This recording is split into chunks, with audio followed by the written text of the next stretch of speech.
Piano regionale per la riapertura delle scuole superiori da lunedì. La presenza in aula del 50% delle classi durerà 3 settimane. Nella Marca rafforzati i trasporti pubblici con 120 bus in più e 20 steward alle fermate. Nel frattempo l'indice di contagio scende ancora, si spera nella zona gialla. Zaia, 8 mutazioni del virus oggi nella nostra regione. Il virus di marzo non c'è più, al via uno studio da Padova. Treviso e recovery plan, l'amministrazione comunale dopo aver lanciato prima in Italia un assessorato ad hoc fissa l'obiettivo minimo 50 milioni di euro per il territorio in progetti innovativi. Fascia gialla permettendo, il comune di Treviso fissa il 1° febbraio l'apertura dei musei civici, saranno gratuiti per un mese con importanti novità. Nel giorno della memoria tante le cerimonie nella Marca nel rispetto delle norme anti-Covid. A Montebelluna l'INPS consegna ai familiari del deportato Giuseppe Bresolin documenti inediti. Nella cattedrale di Vittorio Veneto l'addio al vescovo emerito Alfredo Magarotto, morto venerdì scorso. A celebrare le esequie il patriarca di Venezia. Era un uomo mite, il ricordo. Dopo quasi un decennio svolta sul progetto di razionalizzazione degli elettrodotti bellunesi della media Valle del Piave, al tavolo convocato dalla regione oggi Terna ha detto sì all'interramento in località andreane e negli abitati di Polpet e Ponte nelle Alpi. Bentrovati, buonasera telespettatrici, telespettatori di Antenna 3. È la contabilità del contagio aggiornata in tempo reale ad aprire questa sera il nostro telegiornale. Siamo a 995 casi in più di positività nelle ultime 24 ore su tutto il territorio regionale. Siamo quindi sotto la soglia psicologica dei 1000 contagi. Sono però 59 i decessi, sempre a livello regionale, dove continuano a scendere i posti letto in terapia intensiva, 288. Siamo quindi sotto la soglia anche qui psicologica dei 300. A Treviso in particolare i positivi nelle ultime 24 ore sono stati 143, 15 decessi, 40 i posti letto occupati nelle terapie intensive degli ospedali della Marca. Ed è in questo contesto epidemiologico che si muove il tema principale, quello più caldo, quello della riapertura degli istituti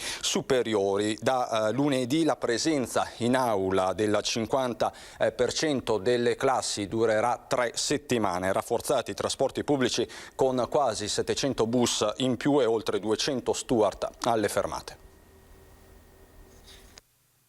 Lunedì apriamo le scuole, prime 3 settimane di prova al 50 e poi si va crescendo al 75 e finché non viene modificato il decreto si resta al 75. Perché non c'è la possibilità di andare al 100% oggi. Il 1° febbraio riaprono le scuole superiori del Veneto, chiuse con ordinanza regionale del 4 gennaio. Se non cambia lo scenario epidemiologico, le presenze in aula passeranno in poco meno di un mese dal 50 al 75%, con l'auspicio che entro la fine dell'anno scolastico si possa arrivare al 100%, ma al momento è presto per qualsiasi previsione. Per noi sarà monitorato a vista il comparto scuola con l'apertura delle scuole. Perché noi vi darò un bollettino dedicato alle superiori, perché guardate, noi ci facciamo il segno della croce se va tutto bene a fine febbraio, perché capite che se apriamo e tutto, cioè dal 15 febbraio in poi capiremo se il contagio riprende e avremo focolai importanti con le scuole, perché di conseguenza li troviamo nelle famiglie. Il rientro alle superiori coinvolge 213.000 studenti e 17.000 tra personale scolastico e docenti. Il piano regionale dei trasporti pubblici è stato stilato con la collaborazione delle prefetture e degli uffici scolastici per garantire spostamenti in sicurezza. La capienza dei mezzi di trasporto pubblici rimarrà al 50% fino alla fine dell'anno scolastico. I mezzi in tutto in Veneto saranno sostanzialmente 683 mezzi aggiuntivi. Per regolare l'accesso degli studenti ai mezzi di trasporto, il personale a terra sarà aumentato di 224 persone.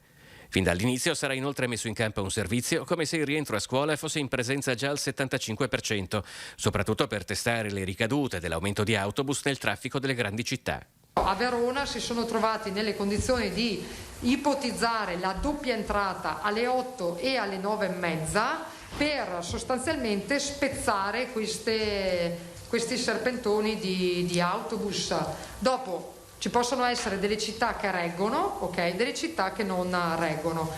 Proprio durante la presentazione delle modalità di rientro a scuola, al TAR del Veneto veniva rinviata per rinuncia dei ricorrenti l'udienza in Camera di Consiglio per la sospensiva dell'ordinanza con cui la Regione dispose la didattica a distanza al 100% per le scuole superiori fino al 31 gennaio. C'è stata validata da parte dei ricorrenti, non c'è nessuna sospensiva e si va a sentenza il 24 marzo.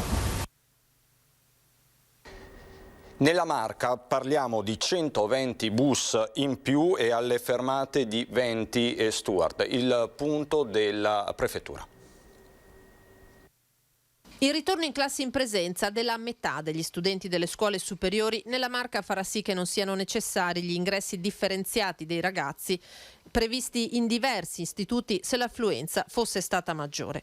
Lo conferma il prefetto Maria Rosaria Laganà, che nelle prossime ore farà il punto sul piano che era già predisposto per il rientro del 7 gennaio, poi rinviato. Domani sarà un incontro in videoconferenza solo per, come dire, ribadire per un aggiornamento, dai contatti che ho avuti con il presidente Colladon della MOM e anche con la dottoressa Sardella non ci dovrebbero essere novità di rilievo. 120 bus in più messi in campo da MOM attraverso i privati, 20 steward alle fermate. A dicembre la MOM stava reclutando questo personale, stava studiando ovviamente dove collocarli in base a quella che è l'affluenza, diciamo così, prevista e prevedibile di studenti. Quindi domani avremo anche questi particolari che ovviamente poi sperimenteremo sul campo al primo di febbraio e quindi speriamo che tutto funzioni. Ai ragazzi che in questi mesi hanno a più riprese chiesto di poter tornare in aula, Laganà lancia un appello. La buona riuscita di questa ripartenza in sicurezza dipende anche dai loro comportamenti, quindi questo grande richiamo ad evitare gli assembramenti, ad attendere magari il secondo pullman che passerà di lì a pochi minuti piuttosto che accalcarsi tutto sul primo che passa. Se il nodo scuola inizia a sciogliersi, resta complicato il fronte di baristi e ristoratori, alcuni dei quali continuano a tenere aperto violando il DPCM, venendo puntualmente sanzionati. Io stamattina dalla lettura ho visto che ieri sono state 5 sanzioni per violazioni che possono essere varie, possono essere un'apertura di un bar, può essere un assembramento, può essere qualcuno che non porta la mascherina.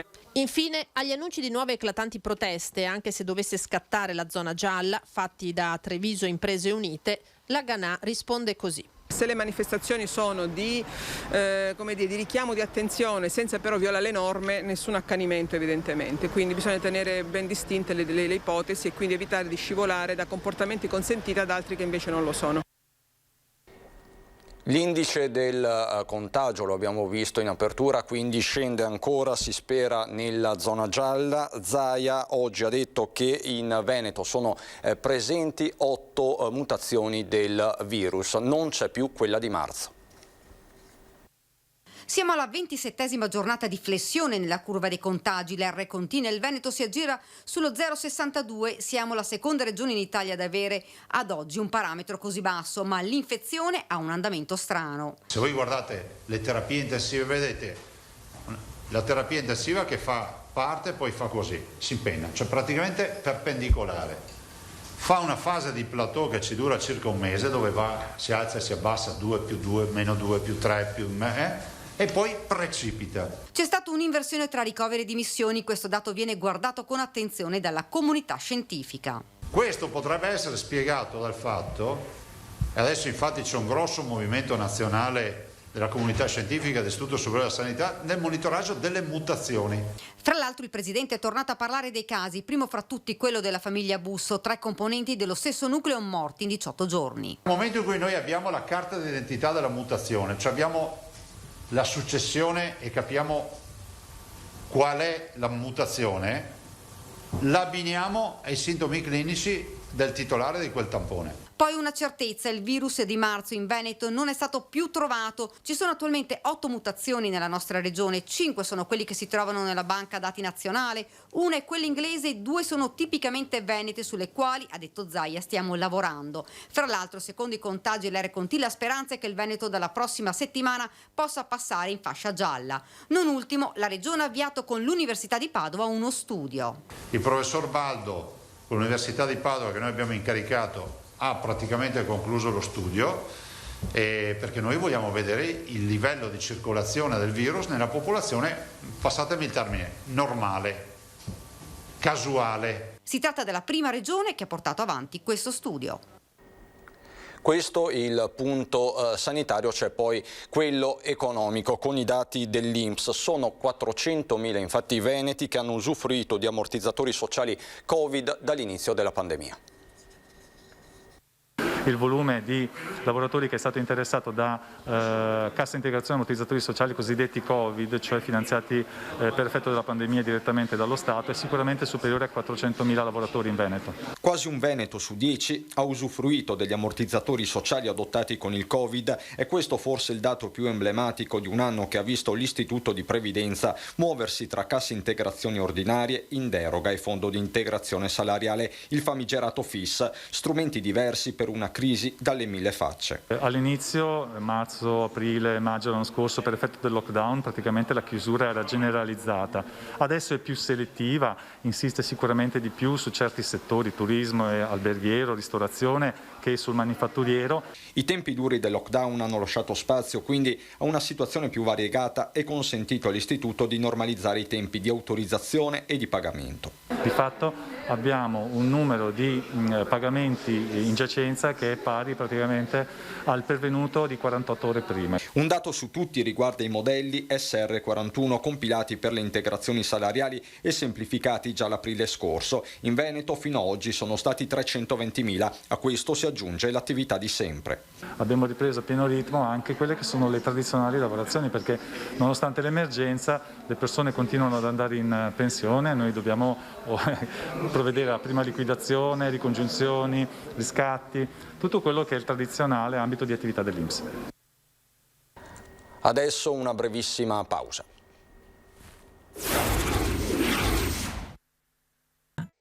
Pandemia, emergenze economiche e crisi di governo preoccupano fortemente i sindacati. Oggi CGIL e CISL e UIL hanno fatto il punto sulla contrattazione sociale con i comuni, da cui emergono anche i timori per il nuovo progetto che Amazon ha presentato su Roncade.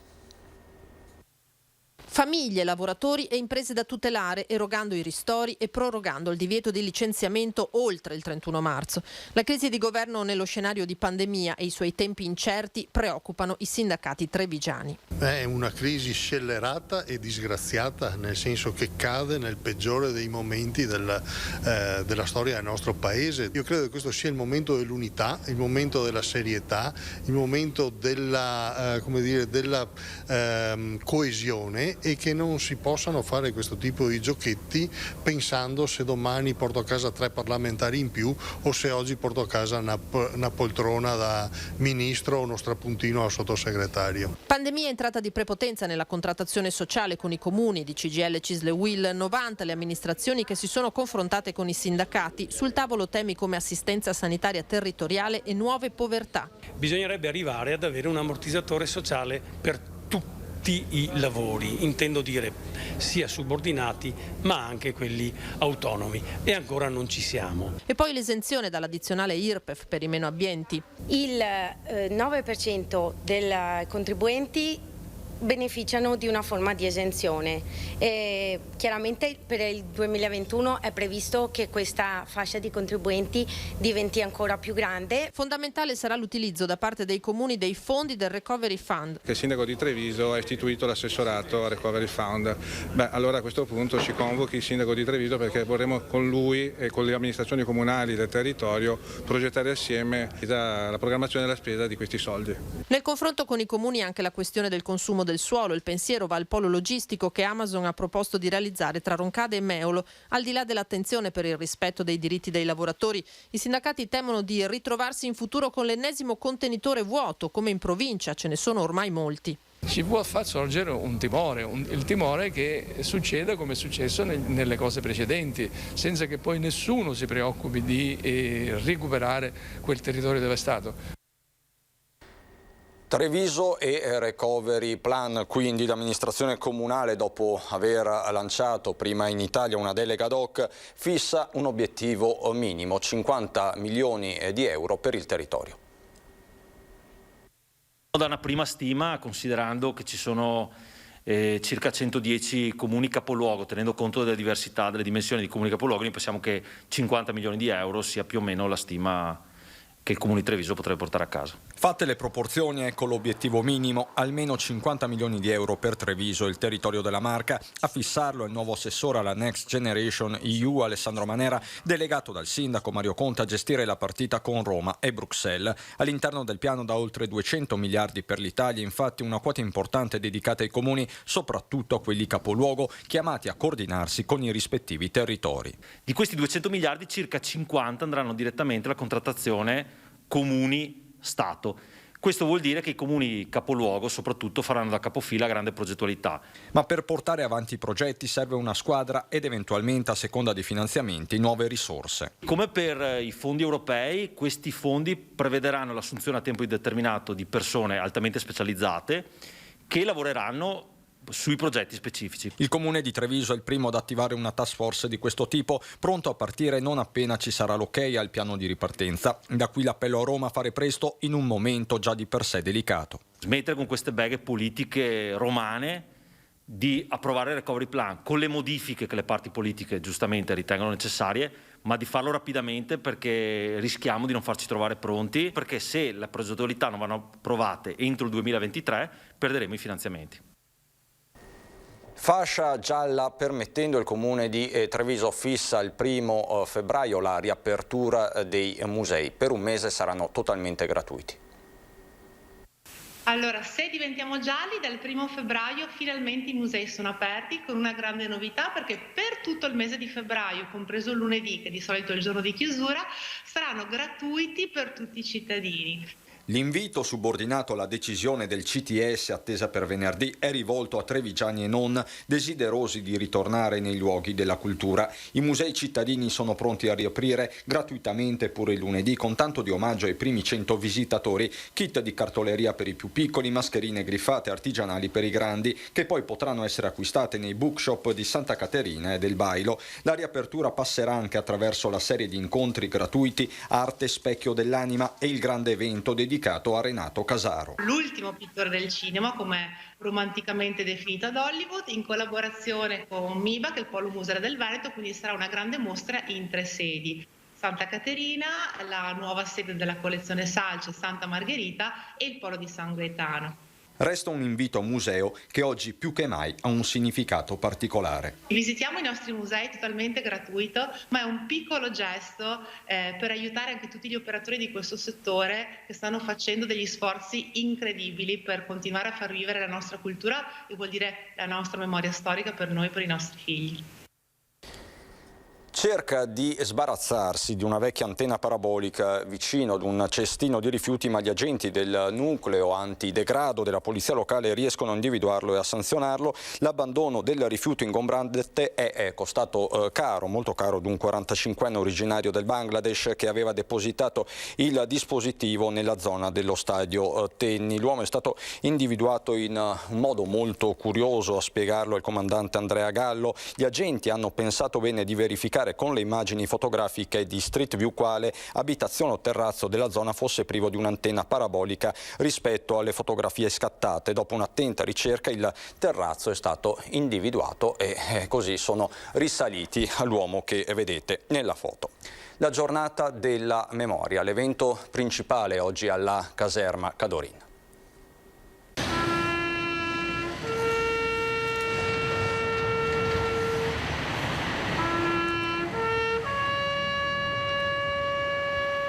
Il silenzio per commemorare le vittime dell'Olocausto è quel 27 gennaio 1945 in cui l'apertura di Auschwitz mostrò al mondo l'orrore del genocidio compiuto sugli ebrei. La caserma Cadorin, luogo simbolo, che durante il fascismo fu un campo di internamento per civili sloveni e croati. 200 le vittime, fra cui 53 bambini morti di stenti e freddo. Oggi la cerimonia con il sindaco, il prefetto, il comandante del 33esimo reggimento e della presidente dell'associazione Istresco, per non dimenticare. Che dobbiamo tramandare alle nuove generazioni, tra le quali mi ci metto dentro anch'io, dei valori di umanità, di solidarietà e di rispetto reciproco e di democrazia. Non tanto il fatto in sé quanto il processo che ha portato a quel fatto. Ecco, quindi ci viene fatto richiesta di fare memoria e di consegnare alle nuove generazioni ciò che ha portato a dei fatti che se li leggiamo singolarmente sono incomprensibili. E il presidente della provincia, in diretta Facebook con gli studenti dell'Alberini, si unisce al monito rivolto ai giovani. La visione politica di chi è chiamato a governare i popoli è quella di salvaguardare ogni singola vita umana nel rispetto delle differenze fisiche, delle differenze di pensiero, delle differenze di sesso, delle differenze di religioni, di tutte le differenze. Differenze che rendono il tema della discriminazione nei confronti degli orientamenti sessuali fin troppo attuale. Per questo le installazioni del movimento LGBTE che riportano le testimonianze sull'Omocausto. Richiamano il rosa del triangolo rosa che veniva appunto cucito sulle divise dei deportati omosessuali e ha posizionato questi 3 totem in Piazza Pola, Piazza San Parisio e Piazza dell'Indipendenza. E sempre questa mattina, ma a Montebelluna, è stato consegnato un documento davvero storico e inedito ai figli di Giuseppe Bresolin, soldato deportato in Slesia nel 1943. Commossi i figli. Dopo 75 anni, dicevo, abbiamo qualcosa della prigionia di papà, nel bene e nel male, ma era così, era storia. Storia personale che diventa storia di un'intera generazione, quella di Giuseppe Bresolin, storia restituita ai figli proprio nella giornata della memoria. A loro l'INPS di Montebelluna, dopo la scoperta negli archivi, ha consegnato la copia del foglio matricolare dell'esercito che racconta della cattura e della deportazione del soldato Bresolin in un campo di internamento in Slesia, frammenti che lui stesso preferiva non raccontare. Non ci ha mai raccontato, abbiamo sempre voluto insistere. Collegato da Roma, il presidente dell'INPS, Pasquale Tridico, si è soffermato sul ruolo giocato dall'archivio dell'INPS come luogo della memoria. Un patrimonio enorme per la Repubblica, un patrimonio che noi custodiamo sia telematicamente sia in cartaceo nei nostri archivi e che costruiremo sempre anche per gli anni a venire. Ma quella di Bresolin è una vicenda che tocca più tasti della storia. Da militare ho provato una grande emozione perché ripercorrere la vicenda storica di un militare dell'esercito è sempre molto toccante dal punto di vista emotivo, soprattutto delle vicende che risalgono ai fatti tragici della Seconda Guerra Mondiale. La guerra di ieri e la guerra di oggi, a fare un parallelismo è il sindaco Severin. Oggi siamo in guerra contro un nemico invisibile, però appunto la resistenza c'è anche a questo, non a caso stiamo portando avanti il discorso, come vedete, delle mascherine come soluzione, diciamo, molto importante per evitare il contagio. A preservare la memoria di Bresolin il nipote Leonardo, 18 anni. È davvero un onore per me rappresentare questi valori. Sicuramente per costruire, penso per tutta la gioventù, penso sia un valore, soprattutto per costruire un futuro migliore. Da Montebelluna, Vittorio Veneto, per l'ultimo saluto a Monsignor Alfredo Magarotto. La mitezza e la discrezione, prima che uno stile, erano il suo modo d'essere e facevano accennare anche le sue posizioni ferme e determinate, come si richiede a chi serve la comunità guidandola come pastore. Era un sacerdote dai modi garbati, pacato, di profonda vita spirituale, fedele alla preghiera, che per lui era innanzitutto una scelta di vita. Una persona discreta, misurata, ma tutt'altro che arrendevole. È così che il patriarca di Venezia, Monsignor Francesco Moraglia, celebrando nelle esequie, descrive Monsignor Alfredo Magarotto. Si è spento il 22 gennaio all'Opera della Provvidenza di Sarmeola, pochi giorni prima di compiere 94 anni.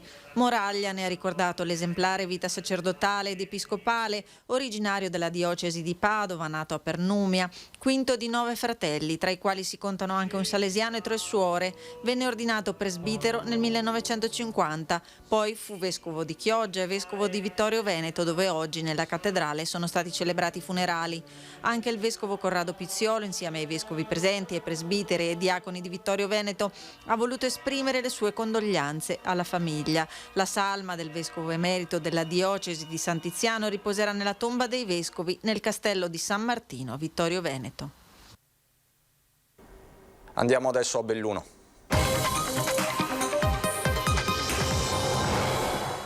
A Belluno, dove è svolta sul progetto di razionalizzazione degli elettrodotti bellunesi della media Valle del Piave. Stavolta l'interramento è realtà con l'ok di Terna.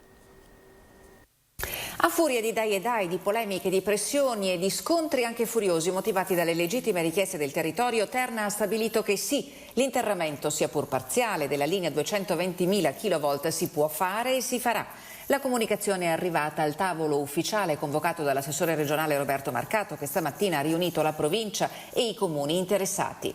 Terna ha accolto molte delle richieste fatte dai comuni, dai comitati, e quindi oggi abbiamo un progetto che dà risposte in termini di servizio. Al contempo lo facciamo in un rispetto assoluto dell'ambiente. L'intervento prevede la demolizione delle attuali linee aeree per circa 98 km che saranno sostituite da 25 km di cavo interrato e 70 in cavo aereo, consentendo di eliminare l'interferenza con l'aeroporto di Belluno, garantendo l'attraversamento in cavo interrato del Piave in località Andreane degli abitati di Polpetta e Ponte nelle Alpi. Un segnale di discontinuità totale con la linea tenuta fino ad ora da Terna, commenta il sindaco di Belluno Massaro, dopo 9 anni di battaglie sul tema. Ma la soddisfazione espressa da Belluno è con riserva, perché la risoluzione dei problemi deve riguardare la popolazione degli altri territori che vive sotto gli elettrodotti. Non vorremmo, incalza il presidente della provincia Padrin, che completato questo intervento nulla venisse fatto a valle, spostando i problemi su altri comuni. Il progetto, da qualsiasi parte lo si guardi, è comunque un passo avanti. Adesso invieremo anche ai sindaci interessati, alla provincia, il progetto nel dettaglio, in modo tale che possa essere valutato con tutta l'attenzione del caso. Il progetto di Terna dovrà passare per le autorizzazioni al Ministero dell'Ambiente. Difficile al momento stabilire una tempistica. La battuta dell'assessore Marcato è eloquente, pur con l'auspicio che il dialogo con il Ministero sia quanto più efficace e proficuo. Se un politico vuole rovinarsi, basta che faccia previsioni e dia date certe in materia di lavori pubblici. Visto i venti di guerra che ci sono oggi al governo, non lo so, io mi auguro che ci sia, come dire, un atto di responsabilità da parte di tutti nell'accelerare i tempi. Non è accettabile che ad aprire i mondiali di sci a Cortina ci sia Gianna Nannini. Lo scorso dicembre la cantante ha prodotto un video che raffigura le forze di polizia con la testa di maiali. Quando viene meno il rispetto nei confronti dello Stato ci deve essere una sorta di censura. Ad affermarlo è il sindacato di polizia FSP. Auspichiamo che il CONI e il Ministero dello Sport, argomenta Mauro Armelao, segretario generale regionale, rivedano la presenza della Nannini o noi saremo lì a fischiarla in Mondovisione. Escursionisti a rischio sul Monte Serva. Il comune di Belluno ha chiuso l'accesso della strada in via Colla di Roanza. Slavina alla curva andando al Cargador. Noi siamo sulla Slavina. Le immagini impressionanti della valanga scesa sul Monte Serva dopo la nevicata abbondante e pesante di sabato scorso. Non è la prima volta, la storiografia ci ricorda che le slavine più rovinose nel bellunese si sono sempre verificate alle quote basse, come testimonia questa copia della Tribuna Illustrata. Era il mese di marzo del 1909 quando una valanga di proporzioni enormi si staccò dal Visentin, travolse la casa della famiglia Roccon provocando la morte di 13 persone. Più vicino a noi nel tempo ricordiamo la morte di 2 sci alpinisti travolti da una valanga sulla Pala Alta e ancora fenomeni imponenti sul Monte Serva nella zona della Bocca de Rosp. In queste condizioni il Comune di Belluno ha emesso un'ordinanza che impedisce il transito pedonale e veicolare in via Col di Roanza all'altezza del rifugio. Da lì partono i sentieri frequentatissimi dagli escursionisti. Io credo che il Comune correttamente abbia fatto bene ad emettere questa ordinanza, perché ricordo che il rischio valanga era 4. Non sono personalmente un proibizionista della montagna, diversamente dovremmo avere centinaia di migliaia di ordinanze, però è giusto tutelare l'incolumità delle persone. Credo che il Comune altrettanto saggiamente successivamente, quando rientrerà il rischio valanghe, emetterà un'ordinanza contraria, ovvero sia una revoca della stessa, in modo che i cittadini possano usufruire della montagna di casa. Un'ordinanza per il rischio ghiaccio era presente sin dal mese di novembre. Questa ulteriore disposizione va a tutelare l'incolumità delle persone. Quando finirà il pericolo, la guardia dovrà restare comunque alta. Bisogna stare attenti a non creare forme di proibizionismo diffuso che sono in qualche modo antitetiche alla libertà di andare in montagna, laddove questa libertà però viene espressa con estrema prudenza. Bisogna porre attenzione, ovviamente, lo dico anche come frequentatore della montagna, anche come ex responsabile del soccorso alpino, e avendo cura di leggere con attenzione i bollettini nivo-meteorologici e affrontare la montagna con conoscenza anche dei propri limiti. Ci fermiamo qui. Da Belluno e Treviso è davvero tutto anche per questa sera. Ci sono le previsioni del tempo. Buon proseguimento.